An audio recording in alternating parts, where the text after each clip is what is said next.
Welcome back to the Huntech Pro Podcast with me, Johan Smith, as your host. We want to give a huge shout out to our presenting sponsor today, My Trophy Room. Preserve your proudest moments with the app's seamless photo features designed to display your hunting trophies like never before. Download My Trophy Room from Google Play or Apple App Store. Subscribe on YouTube and follow us on our social media platforms under Huntech Pro. Whether you're a seasoned hunter, an inspiring outdoor enthusiast, or someone who simply loves the thrill of adventure, you're in the right place. Join us as we bring you exciting stories from the wild, expert insights into hunting and shooting gear, and a front row seat to some of the most exhilarating hunts around the globe. So grab your favorite drink, settle in, and get ready to immerse yourself into the world of Huntech Pro, where every hunt has a story, and every story is worth sharing. Let's get started. Guys, thank you for joining another podcast with us, and I'm really excited about this episode we've got today.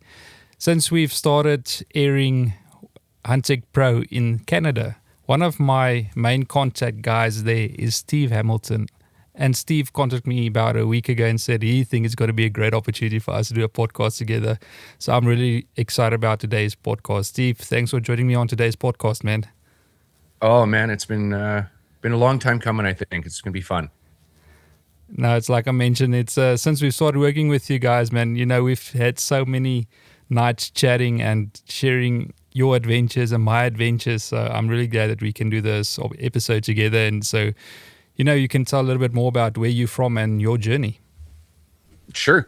As Johan said, my name's Steve Hamilton, and I am not only the director of content acquisition for Wild TV here in Canada, but I am also the host of a show called Wild Talk on our network. And God, how long ago did you and I connect? Probably March or so. So coming up a year, and we became fast friends. So yeah, here we are having a chat on his show. But I'm based in British Columbia, Prince George to be exact, which is if you take a look at BC and you threw a dart right at it, right in the middle, I'd be essentially the geographic center. So at the time of recording here, it's 10 in the morning my time, and snow is falling. It's minus 15 Celsius. And yeah, it's first day of winter here for us. So it's officially the shortest day of the year. And I imagine it's your first full day of summer there, isn't it? Yeah, it's crazy to think that you're sitting minus 15 Celsius and I'm sitting here 15 Celsius and I've got like one of our puffer jackets on, you know. Oh, it's so crazy. Like I'm sitting here in a t-shirt and you're sitting there all bundled up, and it's crazy how big this world is. Yeah, but it's really crazy. It's this time of the year, normally we've got our highs between 35 and 40 degrees Celsius. You know, if Fahrenheit, I mean, that's like 95 or 100 Fahrenheit. And this time of the year to experience temperatures that low, it's insane. So I don't know if it's climate change or what's going on, but there's something happening there for sure.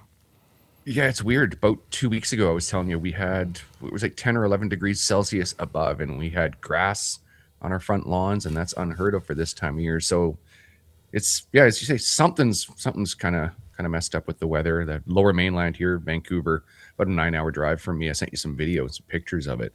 It was absolutely, some spots of it were flooded out due to the torrential rains came in. And yeah, it's a weird weather cycle this last couple of years. Yeah, it definitely is, man. But now hopefully, this year we had a lot of rain and it made hunting very difficult. You know, the grass is really tall and the guys struggle a lot. But I don't know. Hopefully, it won't rain as much again like this year. Oh man, yeah, weather's weird. But yeah, guys, let's chat about this episode. We've got a very exciting episode lined up for you guys. We're going to talk hunting. We're going to talk how Steve is involved with the social media and his recent Africa trip and his upcoming brand collaboration that I'm really excited to talk to you guys about. So Steve, tell me, growing up in Canada, how was that for you?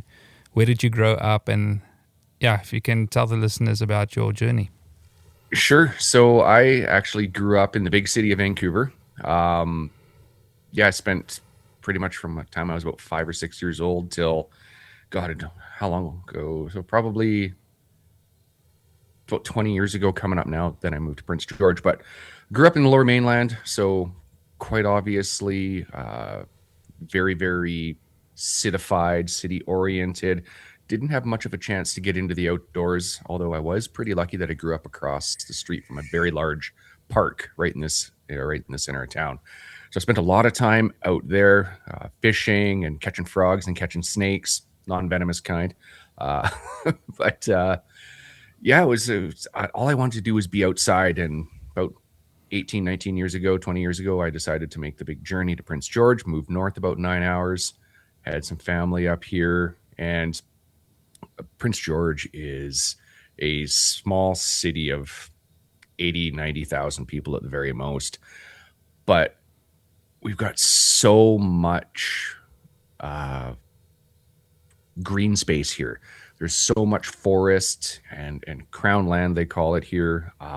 Basically, just I got involved with the outdoor community real quick, became real fast friends with it, and decided that, you know what, this is something I really want to do, and got my hunting license and started giving back to conservation, got really deeply involved, and met some great friends such as yourself and people locally that showed me what hunting was all about. And here I am. That's me in a nutshell real quick. I'm sure we'll dial into it a little bit more. Oh, no, that's really awesome, man. And to hear your journey that you've had growing up that side. Can you recall your first hunting experience you ever had growing up? I sure can. I've told this story a few times.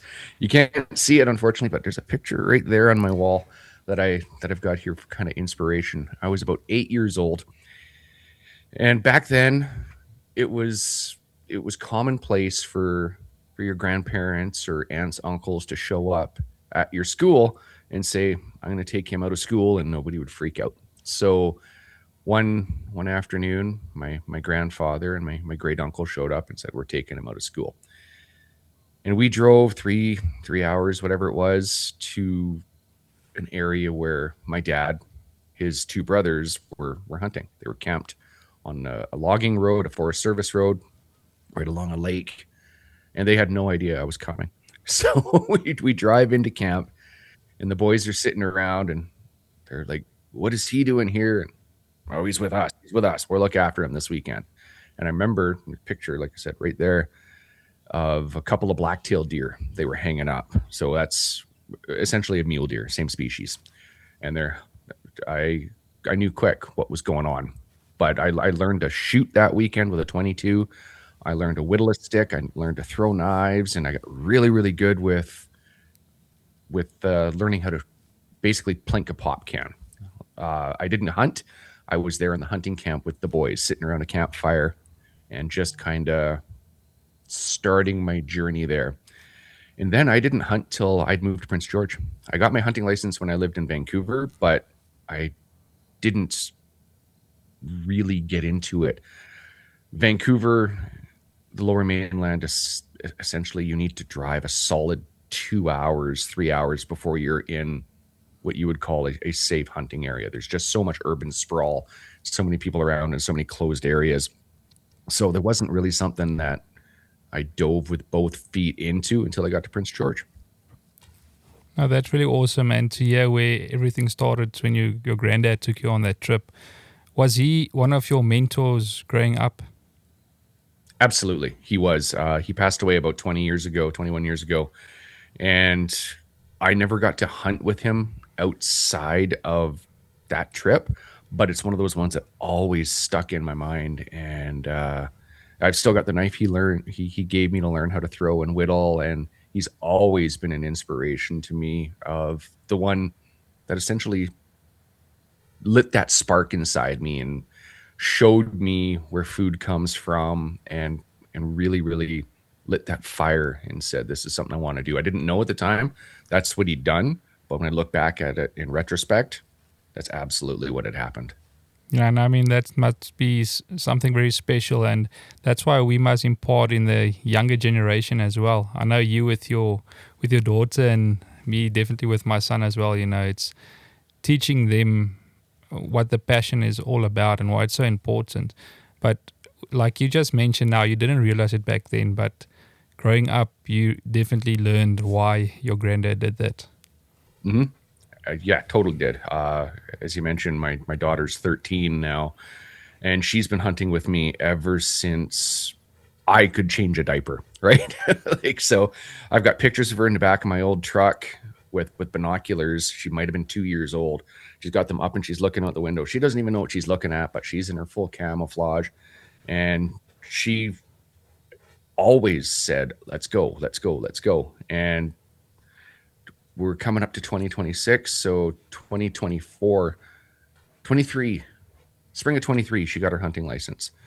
You have to be 10 years old here in British Columbia to get your hunting license. And then she ended up taking a very large black bear in the spring of 2024 for her first animal. And then a few more, I imagine we'll get into a little bit later, but she knows where her food comes from. And that's always been a big driver for me, is the sustainability and that true field to plate connection for her. Yeah, no, that's really cool. But to hear that you've taken her on trips since she was in the diapers, that's really special as well. I've got a picture with my son when he was 6 weeks old. I harvested a blue wildebeest. So I told my wife I definitely need to take a picture with him so one day I can show him he was there with me, and then he would know, okay, my dad took me with on those trips. And that's how I impart the passion with him as well. But it's not only about the killing. He needs to know about what everything is about and why we hunt and all that, or the sustainable use. Yeah, I'll never forget. I believe it was her 5th birthday.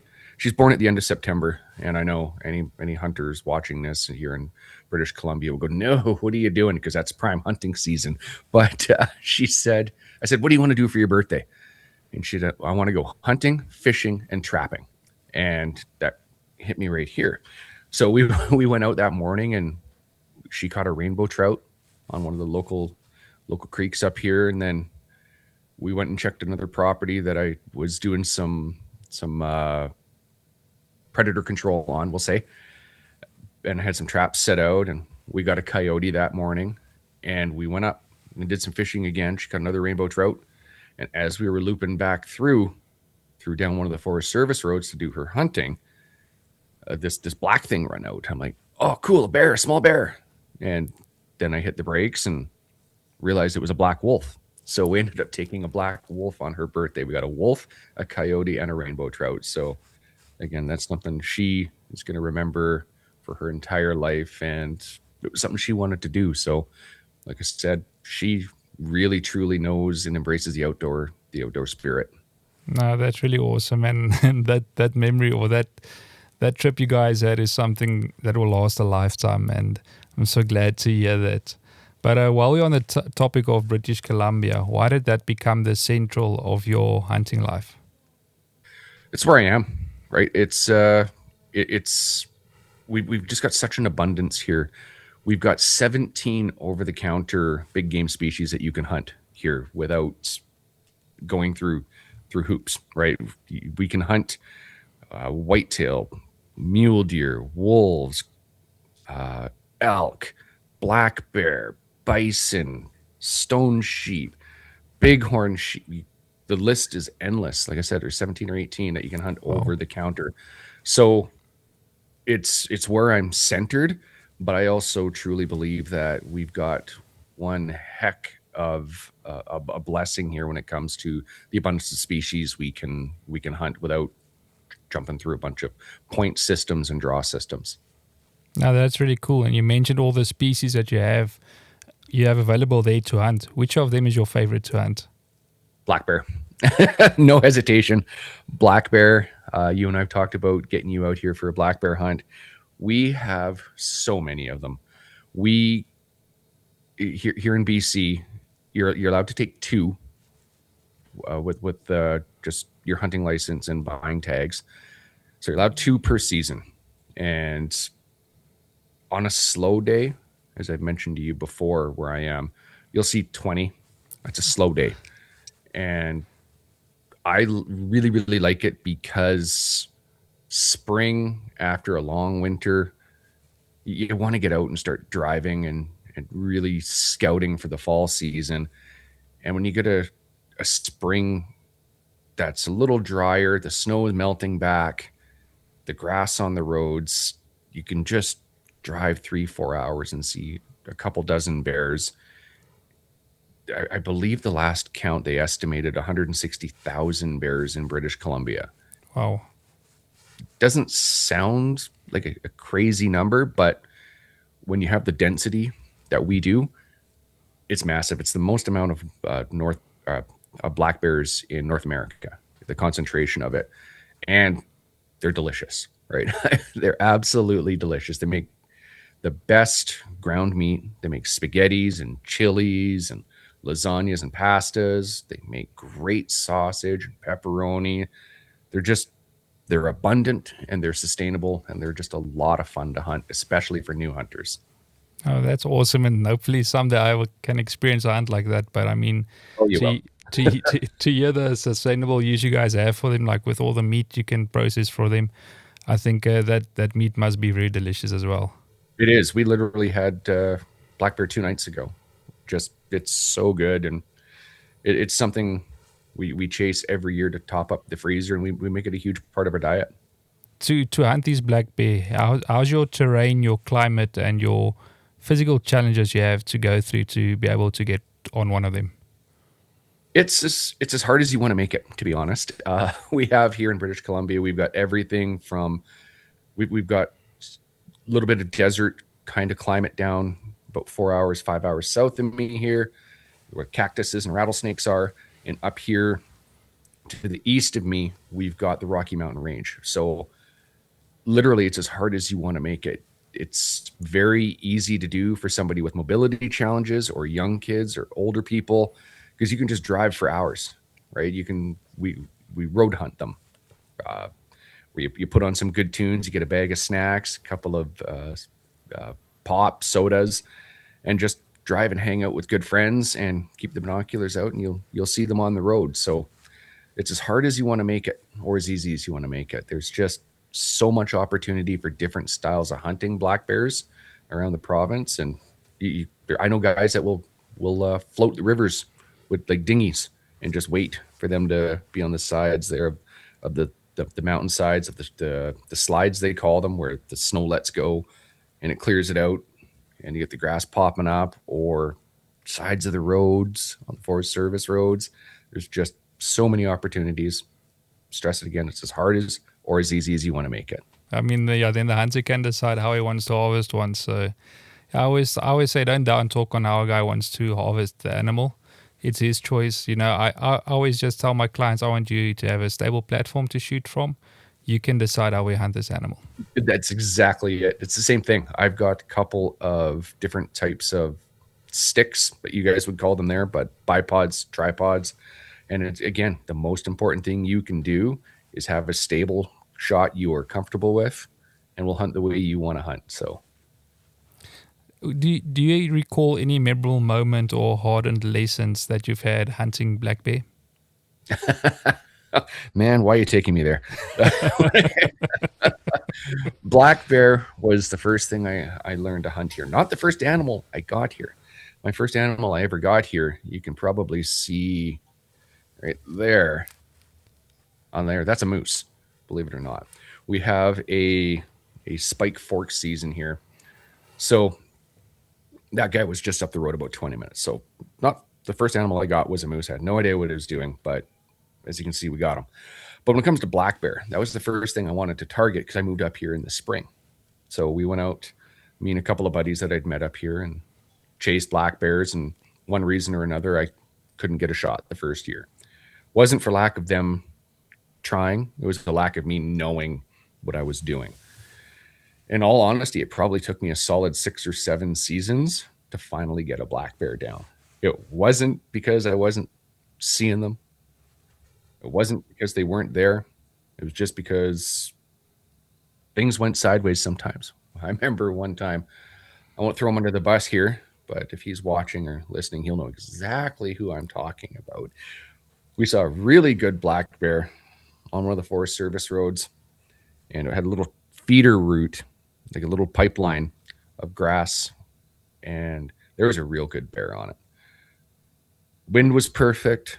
It didn't know we were there. We stop his truck. I get out with my rifle. We're starting to stock up. Just as he goes to get out, he hits the horn on his truck.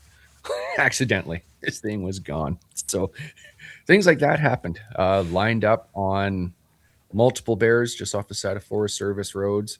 You can be 50, 60, 70 kilometers down these roads, not see a vehicle for 3 hours. The minute you get out on the sticks or the bipod, that's when you're going to see a truck come by.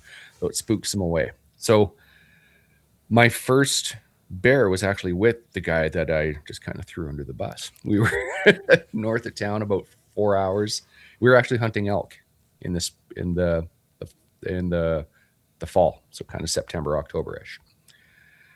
And it was a hot day. We'd taken the four-wheelers, me, him, and his son, taking the four-wheelers down because it was just too hot. Nothing was moving. So we grabbed some sandwiches, and we drove down to where we knew a big clearing was, just so we could sit up top and have some sandwiches, overlooking a valley. Didn't expect anything. Nothing.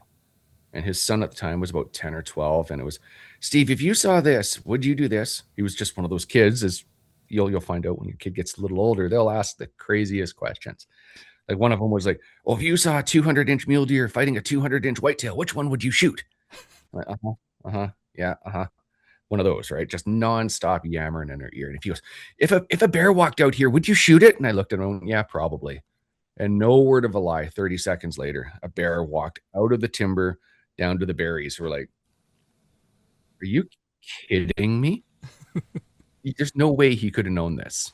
No way. It was just one of those serendipitous moments. You're like, you know what? His dad looks at me and goes, well, you can't disappoint the kid. I'm like, I probably will. So the bear was on his slope down. He's up eating huckleberries, and I didn't compensate for the elevation change. So I send one shot over its head. I'm like, shit.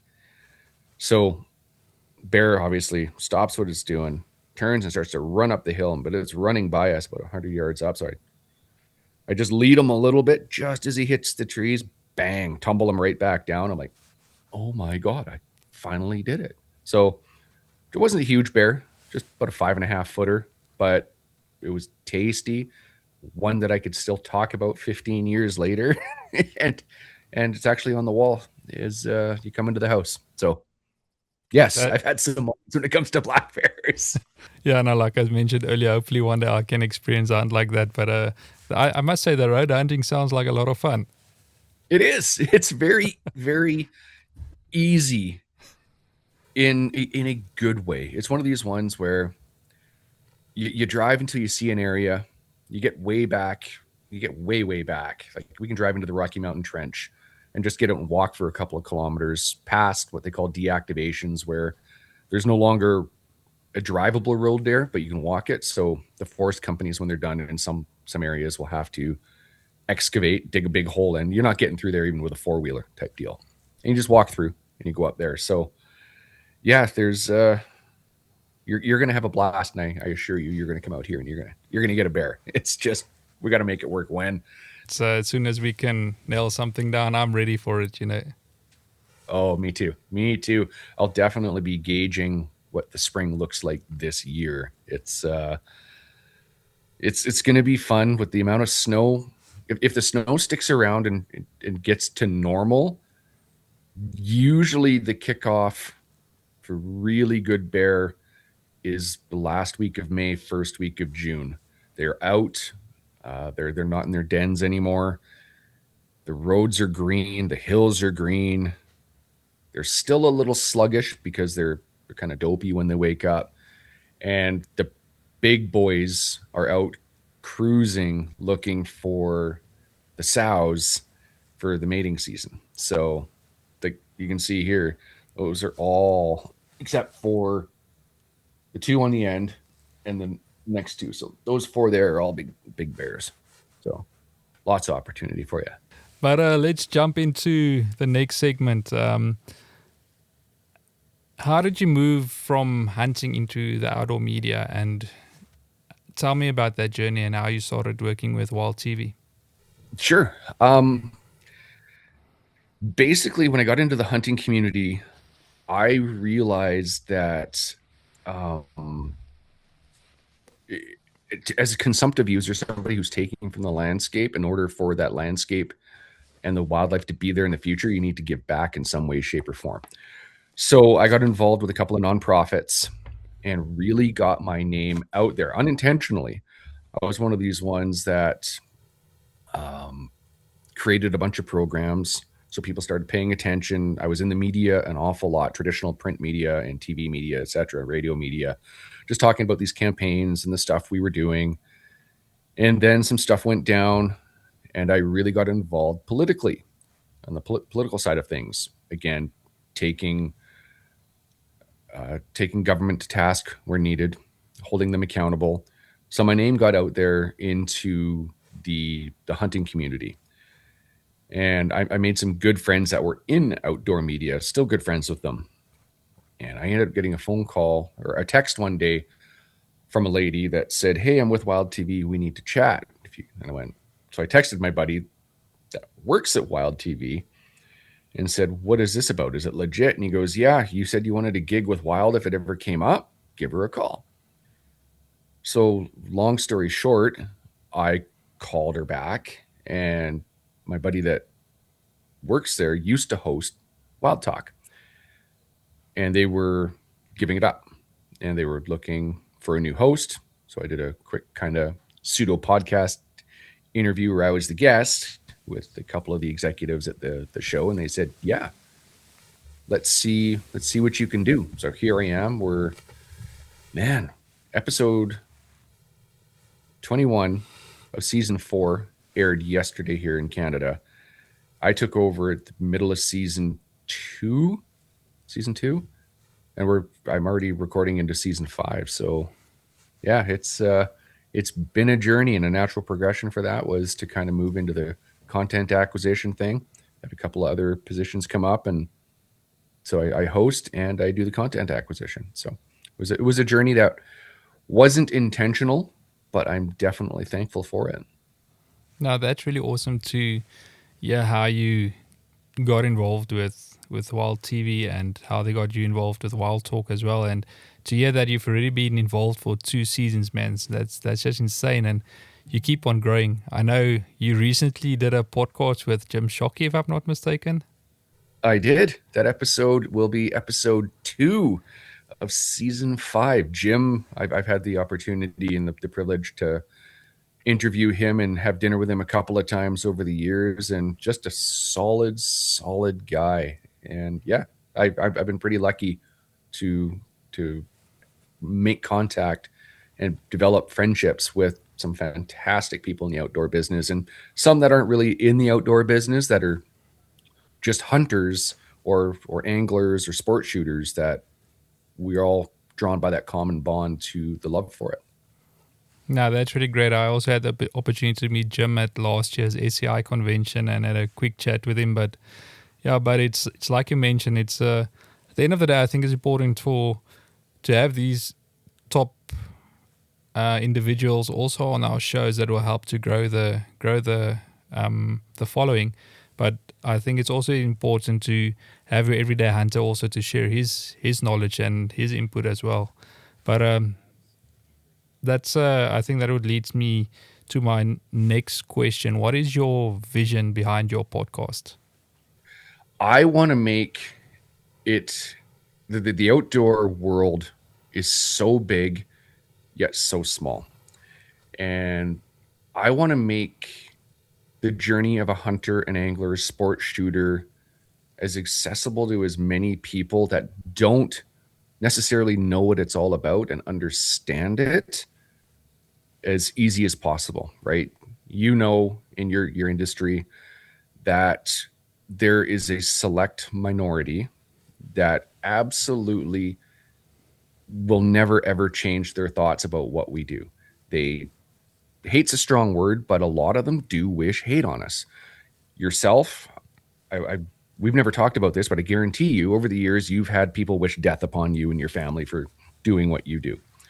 I've had the same thing many times, and this is before I got involved in TV. I just like I said, been involved with the media so many times over the years and had articles and interviews published where I was getting people saying that they wish death upon me, et cetera, et cetera. So we've got that 10%.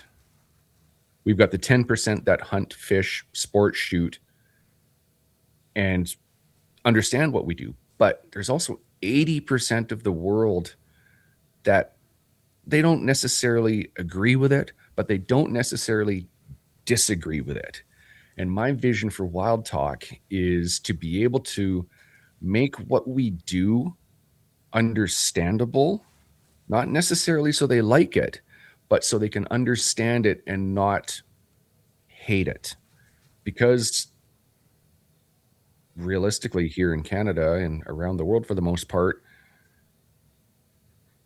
stuff like this can become very, very political, right? Where it goes to the ballot boxes. We're seeing it in a couple spots in the States right now where they're looking at delisting the gray wolves, right? Getting them off of the endangered species list and making them a huntable, controlled species when it comes to hunting and trapping. And there is so much hate for that from that select few. We need to educate those that don't understand about wildlife management and sustainability. So, like I said, when it comes to the ballot boxes, they don't necessarily go, oh man, I hate what you do, and vote against it. We want them to go, you know what? I may not agree with it, but I understand it and I realize it's needed. Therefore, I'm on your side. So that's my big vision for it, by getting all these relatable guests, the ones that are in the community, but not necessarily in the community, if that makes sense. These relatable ones. Yeah, I think the biggest that people don't actually realize is they don't understand why it's so important for us to hunt, and they don't understand why we need to kill an animal to preserve the species. And the best way we can educate the people, especially like for hunting in South Africa, if it wasn't for trophy hunters, our animals would have died out. There would have been any income from around the world to keep on breeding with these animals. In the beginning of the 1900s, lions were on the verge of extinction in South Africa. And if it wasn't for farmers that started breeding with them, the population would have picked up today where you're able to hunt them. So, and I do agree with you with the grey wolf as well, because if people can understand to hunt them, but also to keep the numbers controlled throughout each season, then the species will continue growing, and hopefully their numbers will become more and more and more each year. That's right. There's that myth out there that we've seen pushed for decades, right? And is that leave it alone, wildlife will balance itself. Well, in a perfect world, that's true, but we're not in a perfect world. Us as human beings have had an impact everywhere we go. If we're clearing land, we're doing forestry, we're putting in roads, we're putting in cities, we're putting in infrastructure for water, electricity. We've displaced animals, we've moved animals, we've killed animals.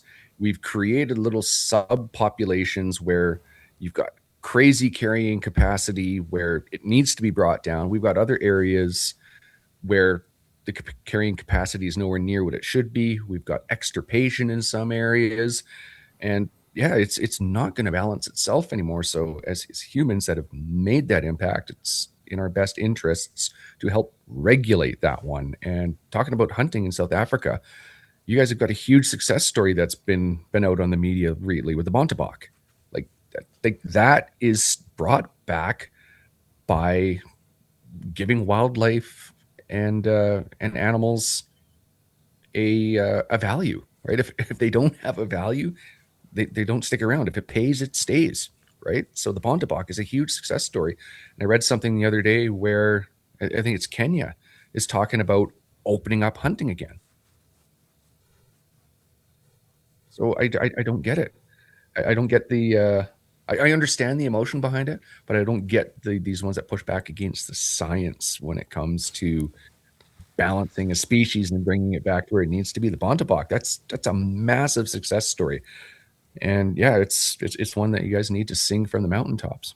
Yeah, no, definitely. If it wasn't for the one guy that kept his herd and started breeding with him and picking up the numbers, the Bontebok would have died out as a species, because in earlier days, the I wouldn't say the older people, but if they saw an animal with a different color, they thought it's not supposed to look like that, and they'd shoot and kill it, And if you don't know the difference between the Bontebok and the Blesbok, people say there's something wrong with this animal, let's kill it, So yeah. What is to look quickly, what is the main difference between the two?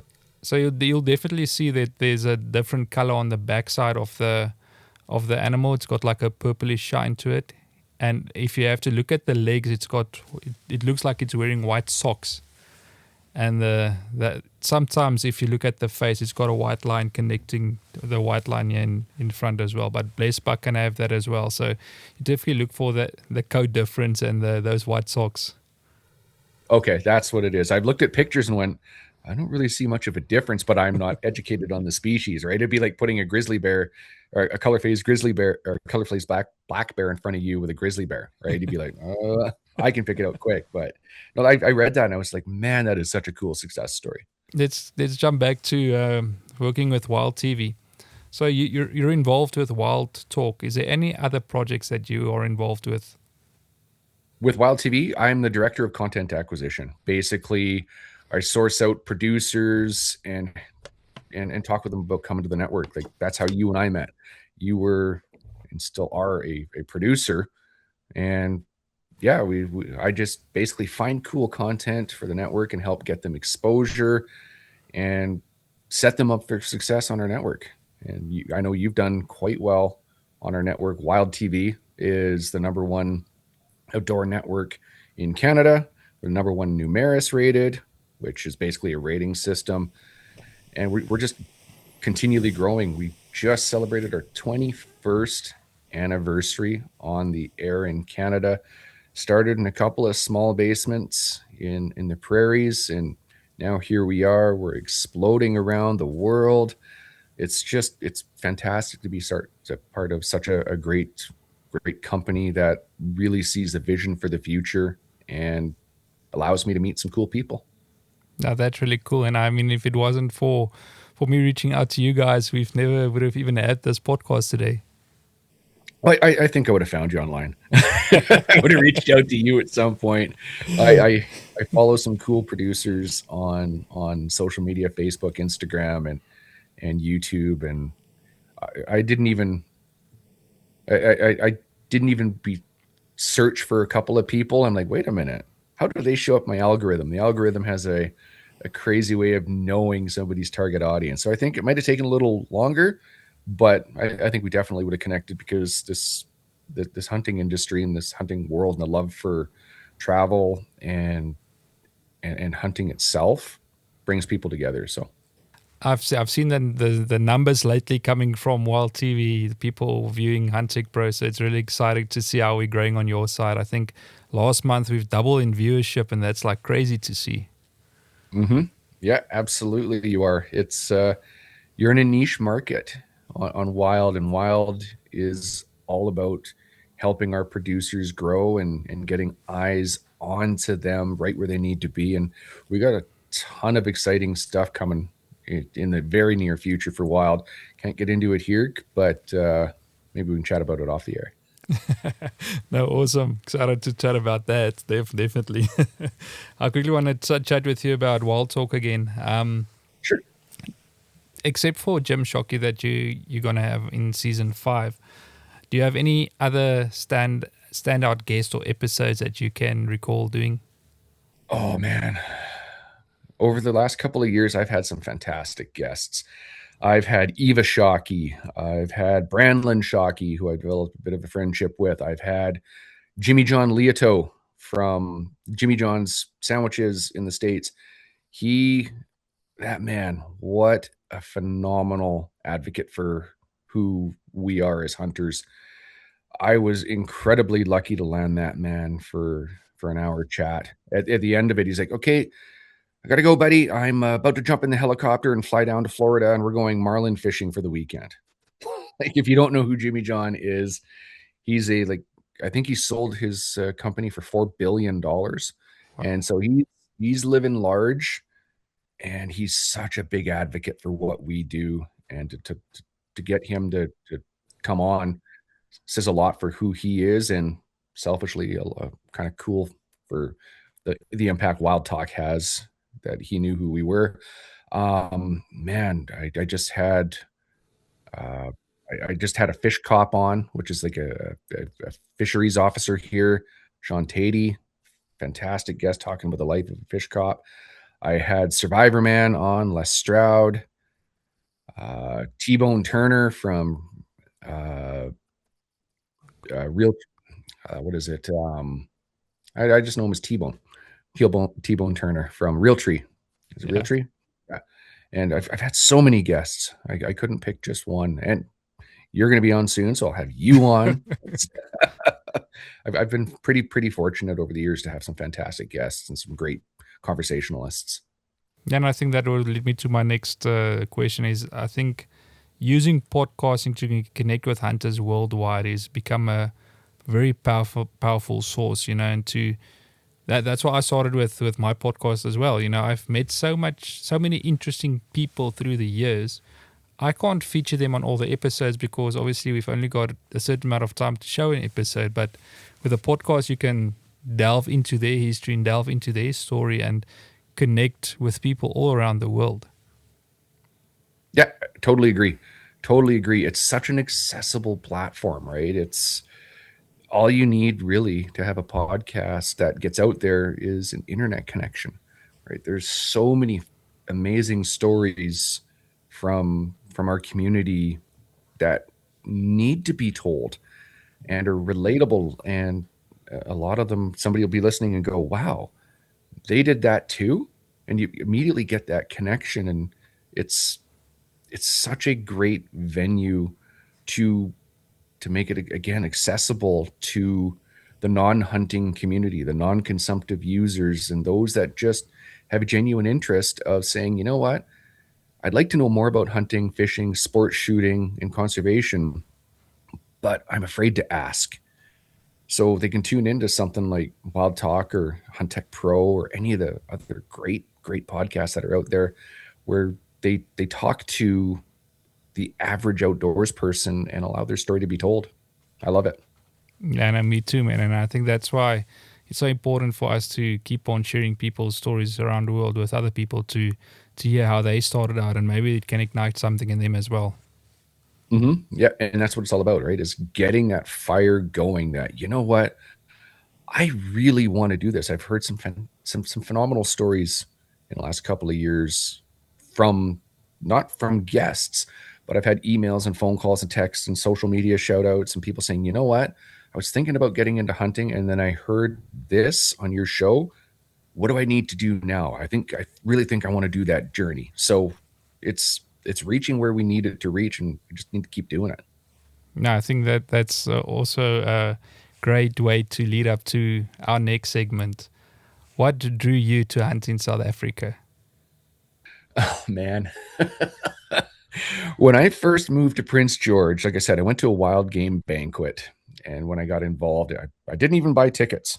I got given them by a friend, a good friend of mine. And they just had a bunch of cool things on the menu. And it was like, okay, I was flipping through and there was live auctions and silent auctions. And I went, oh, what is that funny looking animal? And it was a gemsbuck. So when I first started, I was like, oh, that is really cool. When I really decided to jump into the hunting side of conservation, was I had two animals on my bucket list when I first got into it. One was a mountain goat right here in British Columbia. I've never got that. And the other one was a gemsbuck. So that was the original draw. It was a what's that? Where do I get one? And how do I get one? So that was the draw. So the first time you guys arrived here in Africa, what was your first experience of the bush and how everything looked? Well, it's a long journey, I'll tell you that much. Flying out of Vancouver, I think we flew to Frankfurt, which is about 10 hours. Then we had a 6 or 7 hour layover in Frankfurt. Then we had the 40 minutes to an hour to Zurich. I think we had a 4 or 5 hour layover there. Then we had like the 11-hour trip down to Joburg. And the minute we got off that airplane, I saw on the doors as you come off, it says OR Tambo. We're not even through security yet. And it was oh my God, we're here. And then we went through the customs lineup. Great people there, super accommodating, lots of fun. Oh, what are you here for? Oh, hunting. Oh, enjoy yourself. And so we walk out, but a little bit of a culture shock, to be honest. There was everywhere you turn, as you know, there's 6 foot fence and barbed wire and electric fences, but and that was right in Joburg. Right, and then we drove up through Pretoria and then through Valwater up through there, and then to where we were. But when we got actually on the ground, unpacked, stepped out of our lodge, and then realized we're actually on the ground here in South Africa. Turn around and there's monkeys, little vervets, and then there was baboons, and then looking, what's that funny looking thing? Before I knew what a nyala was, and then it was just wow. As my daughter says, anybody who talks to her, they say, "How is South Africa?" The word she uses is magical. It really, truly is just a magical, magical place. And like you mentioned now, your daughter was with you and your wife as well.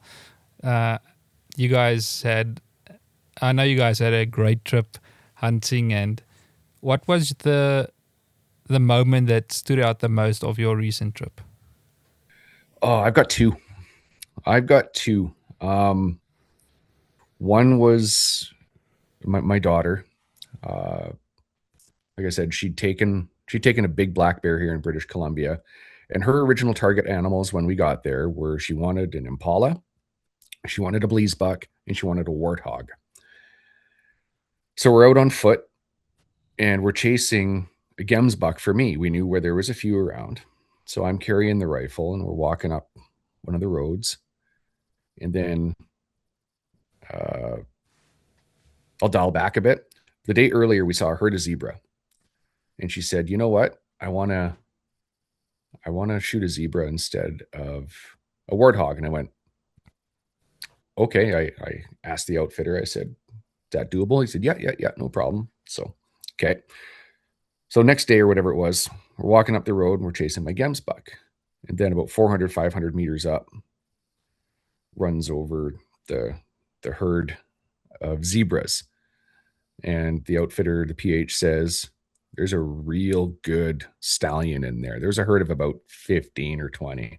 They didn't know we were there. They were just doing the zebra thing, and they went into the trees. They're nasty little trees. What the hell are they? They're the ones that got the tiny little hooks that you walk by and they take your hat off. Like, I don't know which one that is, but walk through that crap. We get into the grass, and my daughter gets on the sticks, and I'm behind them, and she's on the sticks with the 308. And the herd is 150, 160 meters up. And I can hear the PH going, "Shoot him in the sergeant stripes. Shoot him just above the sergeant stripes," right on the shoulder there. And the big herd stallion comes out, and she's on him, and I'm videoing it. It's just beautiful.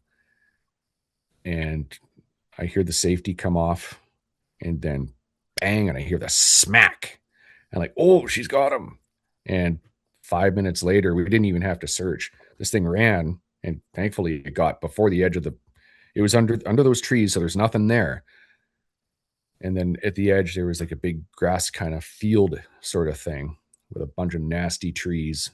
But this thing was dead not too far up. So my daughter getting a monster, beautiful herd stallion was one.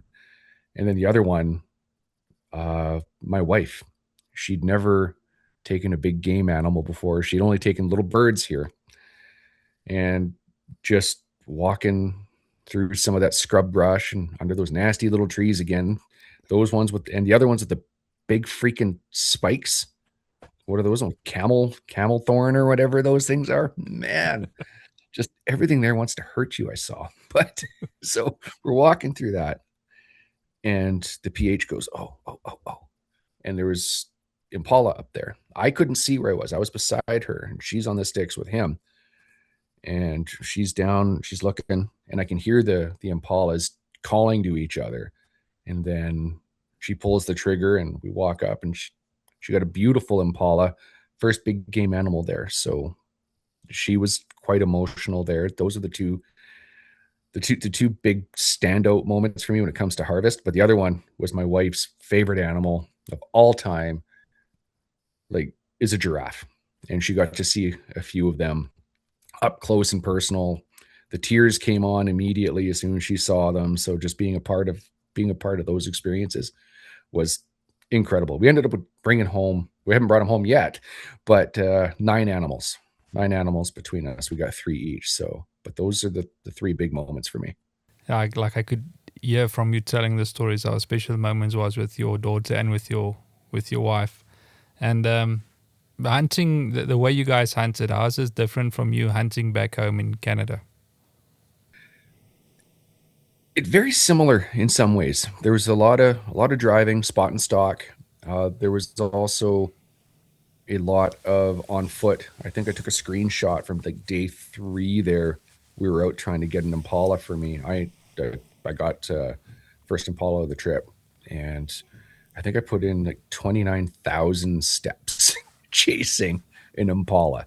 Flighty little things, but so much fun to hunt. But the terrain is quite different. Where we were was much flatter than here I am in British Columbia. There's a lot more rolling kind of hills here, denser forest, but it was, I mean, jokes about it, but the thorns were everywhere, right? Those thorn bushes were just nuts. That'd be the number one thing where you really, if your PH ducks or doesn't touch something, you don't touch it and you duck, right? A couple of times I was like, man, give my hat back, or my daughter got her hair caught, or gotten your leg caught on something. You wear pants as well if you're walking through that stuff. The guys always have a saying, it's everything wants to kill you when you're over here. So yeah. It's so true. That's what I said. It's like, I've said that to a bunch of people.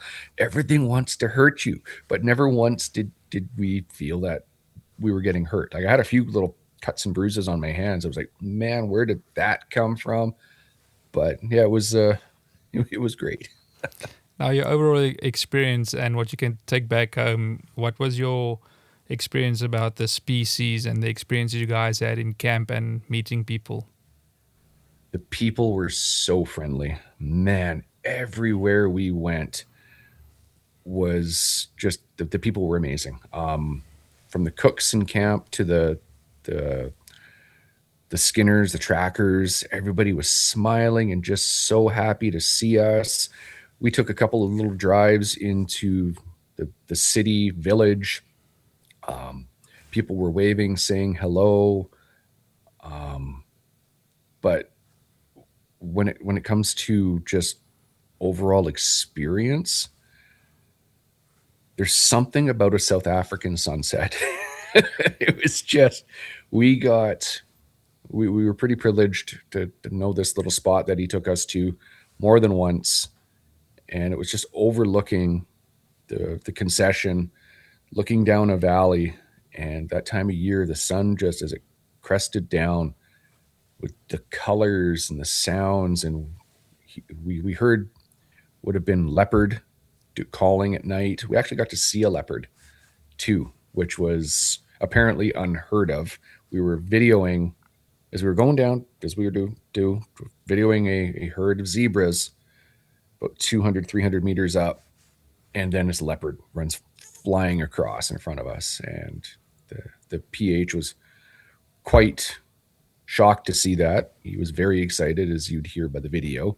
And Then we drove about another mile or two, and this would have been 4 in the afternoon, 5 in the afternoon. So in July, so the sun up till what, 6-ish there, not crazy loud light, but so we weren't twilight, we were early evening, late afternoon, so the sun was still up. And then we came around the corner and there was an aardvark out and just digging up underneath the tree, and again something that we were quite privileged to see. So it threw a lot of cool stuff at us. So again, we were there in July, which is supposed to be relatively dry. We were coming back from Rustenburg area after a long day, and we could see the clouds start to open up in front of us, and the rain we hit, but there was bright rainbows. So it was just like Africa saying, you know what, this is why you came here, and this is why you need to come back. So there's just lots and lots of great memories. Now, you're talking about coming back. I think that's what leads me to my next segment, and that's where me and you partner up and getting hunters from Canada over here in South Africa. Steve, I'm really so excited to share this with the people, and it means a lot to me to know that you value in working with us and seeing us as people that you really want to take hands with and take the journey with him. What made you make that decision that led us to working together? Your honesty. Since day one, you've been straight honest with me, and if I asked questions, you were truthful. Right? There was some stuff there that I had reservations about and some trepidations about before I even got there, and you put my mind at ease. And I've asked questions about stuff afterwards, and again, you've been honest and put my mind at ease for coming back. Incredibly helpful when it comes to potentially sourcing taxidermy, getting that done there, and just your willingness to help. And the bonus is some of the cool videos and pictures you've sent me of some of this stuff has kind of made me go, you know what? This seems like a really cool guy to kind of partner up with and see how we can make things work better. No, that's really awesome. And I mean, what you told me, it means a lot to me. So really thank you for seeing that and believing in me. And I'm really excited about taking hands, doing crazy stuff in the future, especially some of the night hunting we're going to do some together next year as well. Oh yeah, that is something we can't do here in British Columbia. Is there's no thermal optics, no night hunting, and some of the stuff you've sent me is just like really watching your predator calling at night and smacking a couple of jackals. And one of my favorites was, what do you think this animal is? And I was kind of right. That one that came in, and you were kind of right as well. But that was it just seems like such an experience to go over there. And like I said, the people that I got to meet in South Africa were just incredibly friendly, incredibly helpful. And in all honesty, more people like that I can meet over there, the better. Right? I'm just looking forward to it. Now, I think the big thing is with us at Huntech Pro, we really want to give people experience that will last them a lifetime. And that's what we try to capture through the episodes as well. And I think that until you guys get your trophies back home, you've got the videos and the photos to look at and to show your friends, and that is why we put so much effort into with the marketing and with the videos, and especially with the episodes, so we can show it around the world to people.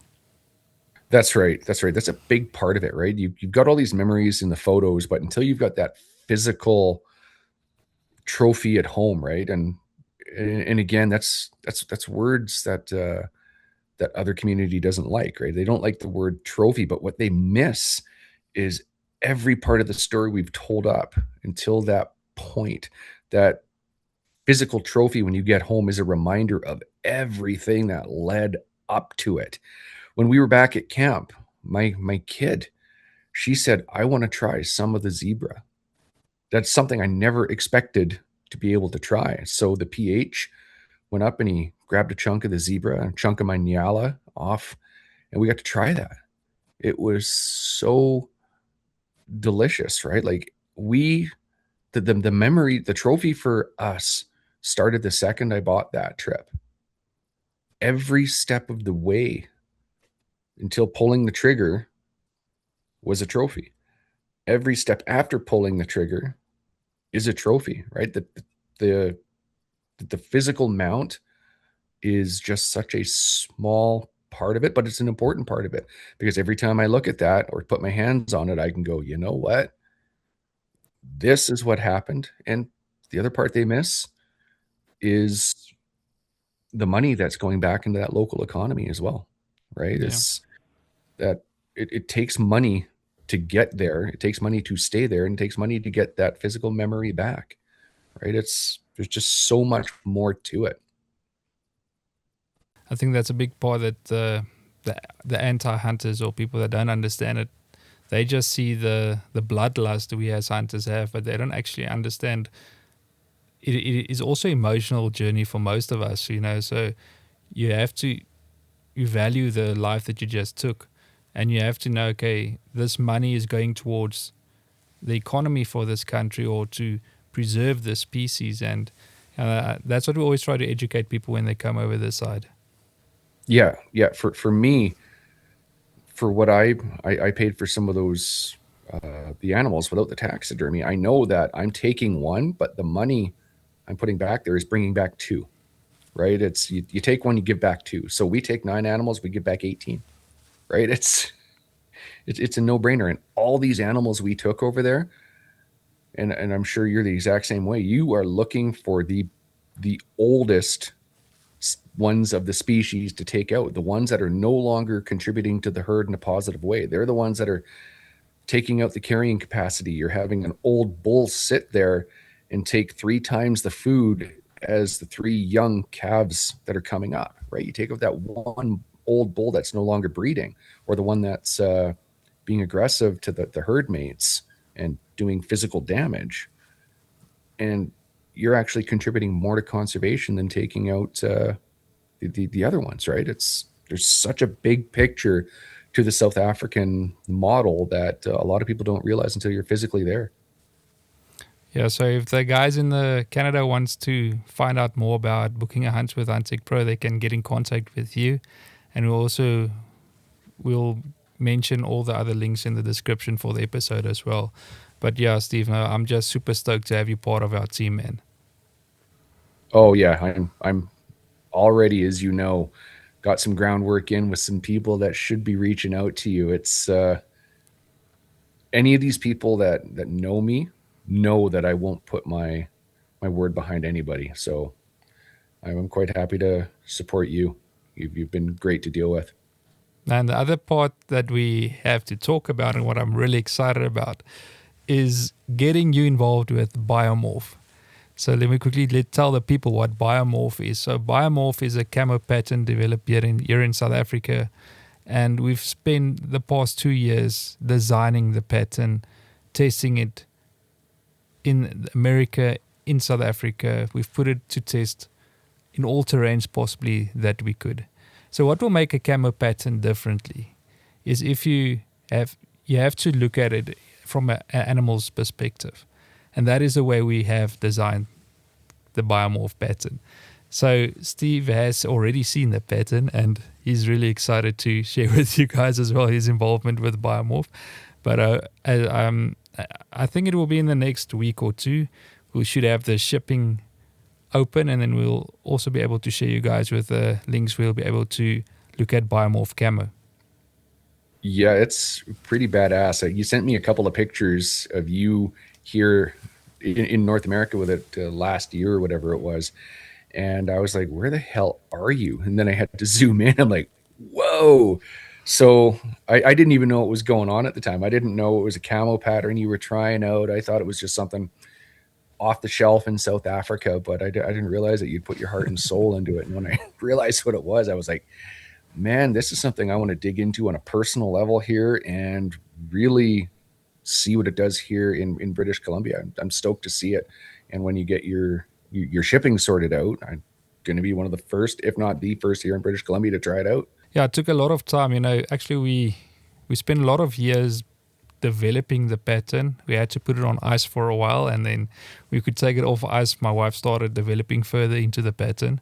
But that's how we had to figure out how to put different layers in, and how to figure out, okay, if an animal sees this color, how will it display on the pattern? And then we had to figure out what material will we use that will have it most effective in the pattern. So it took a lot of time in development before we could, finally get it onto the right material to put the product out there. So what made, I'm going to spin this back on you and ask you a question. What made you decide to create this pattern? What made you go, you know what, this is needed? Yeah, I think that the thing that stood out most to me is there must be something new in the market, right? What hasn't been tested before? It's the same when I was busy testing out lures for my fishing company. How am I going to make an attractant that the other companies have made before? Why would the fish eat my attractant rather than my competitors? And that's how we started looking more at the pattern in a scientific manner. And the reason we wanted to create a brand that we could let people feel part of something, and I felt that there's definitely something like a need for that in the market.